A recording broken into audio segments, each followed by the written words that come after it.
শহরের ব্যস্ত রাস্তার এক কোণে ছোট একটা চায়ের দোকান চালাত জয়ন্তবাবু।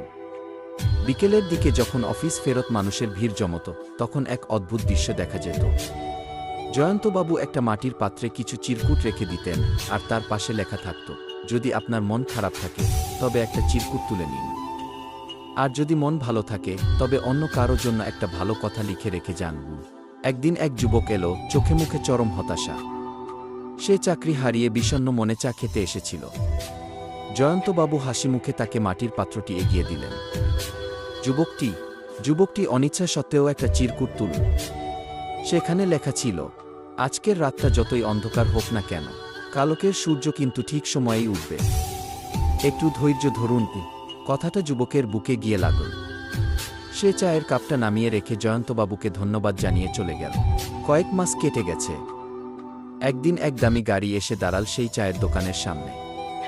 গাড়ি থেকে নামল সেই চেনা যুবক, তবে আজ তার পরনে স্যুট, চোখে আত্মবিশ্বাস।